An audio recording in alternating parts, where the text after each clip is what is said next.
Hey guys, are you coming to see if Capcom has changed their ways and has truly taken on horror again? Or are they just going to stick with just plain old action? We'll find out in this review.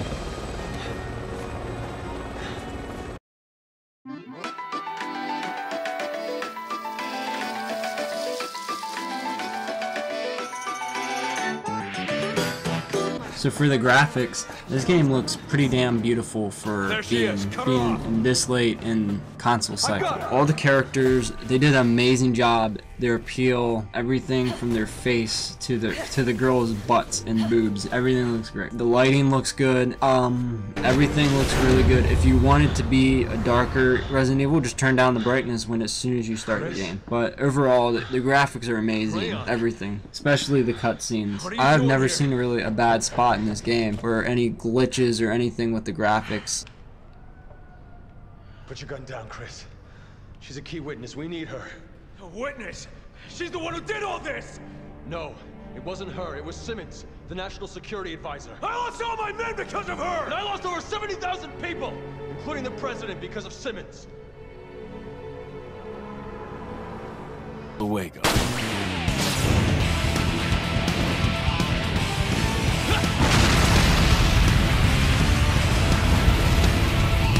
Okay, so for the gameplay, it's a really fun game. For Leon's campaign, I found it to be the hardest, but maybe that's because I wasn't, like, there's a leveling up system. After you beat, like, a mission or something, you can go into this menu right afterwards. You can buy extra skills, extra points, like, there's one where if you shoot enemies, they'll drop more, like most likely they'll drop an item or something. That helps a lot because they don't give you much ammo. But if you do find like something to break or something in the game, you'll most likely get ammo if you're almost out of ammo. But you do run low on ammo most of this game, and that's what Resident Evil is all about, being low on ammo and fighting bad guys and having a hard time beating them. The boss battles, they're really fun, but the only problem I had with it was they needed to add different bosses. For Leon's campaign, you're always fighting at the very end. You're always fighting in the last two chapters. You're fighting the same guy, and I don't want to spoil any more, but in the other campaigns, you're fighting like the same type of monster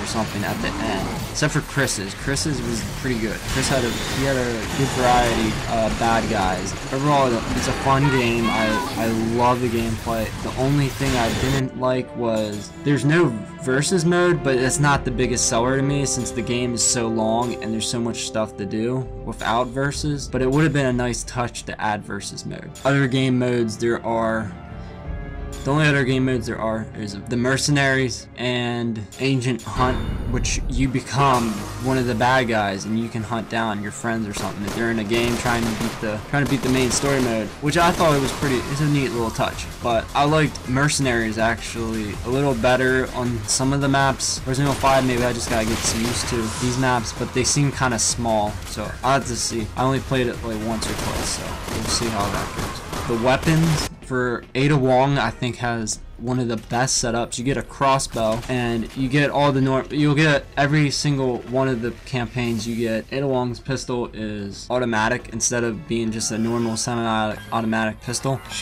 Everyone has a shotgun, everyone gets a sniper, everyone gets a machine gun or assault rifle. Everyone gets at least them guns. In one of the campaigns, you get a rocket. You get to use a rocket once, but that's all. You don't get to use it again. And all these guns look good, and everything. The voice acting in this game sounds really good. I didn't have any hiccups with people with their voice acting or anything. It's a very fun game.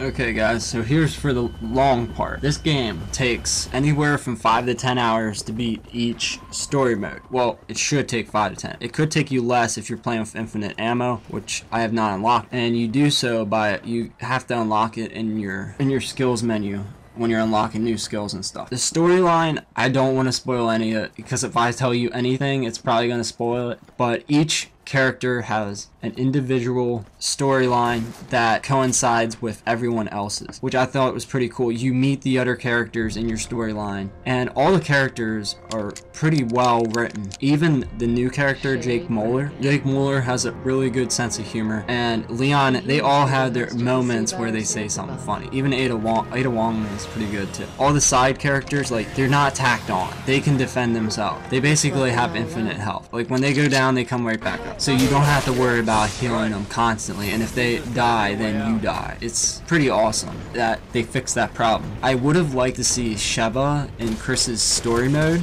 but it's alright. I enjoyed the new guy, Pierce, even though, yeah, I would have liked to see Sheva, and I'm not gonna spoil I'm not gonna spoil any of Chris's story either, because it's just too good, and I don't want you guys to get spoiled before you even play the game. But it's a very fun story mode. Like I said, 5 to 10 hours each story. Well, Ada Wong's is about less than 5 hours, because hers is pretty easy. Now, if you think the game's too easy, like IGN, apparently it was too easy and it wasn't fun. Basically, that's how I got out of the review. Basically, turn it on professional or turn it on veteran. That's how you get the difficulty up, you dumb bastards. God. Main problem I had with dying was the only time I died was through stupid vehicles. The vehicles, they were alright. Some of them were actually pretty cool. I thought the motorcycle with Jake, this isn't really a spoiler, but you get to use a bike, a motorcycle in one of the missions. I thought that was fun. Some of the other ones weren't as fun, but it was kind of tacked on, so whatever. Sue me for that. What the heck, IGN? I don't understand you. Like, you gave it a 7.9 because you thought the story is really good. Ada Wong's story does clear things up, but I already figured out the stuff beforehand because I played Leon's. If you play Leon's and you connect all the pieces in some of his, you already know that I'm not going to spoil it, but the one main thing that's cleared up in Ada Wong's pretty much figure out. And yeah, it's a pretty good story. I liked it. I say 5 to 10 hours each one, so that would be about 15 to 40 hours. It'd be 20 to 40 hours of total gameplay to beat this game. Borderlands took me less than that to beat, and that's a pretty long game. This game is pretty long. I don't know, IGN, you don't make sense to me. Overall, guys, if you like Resident Evil games, if you're a big fan of all the Resident Evils and you have to have the next one, you're definitely going to want this one. I personally thought it was just as good as Resident Evil 4, which I don't understand because a lot of people liked it, but then I've been getting messages that say, oh, I don't like Resident Evil 4 because it's not, they had to change that gameplay up. You know that, right?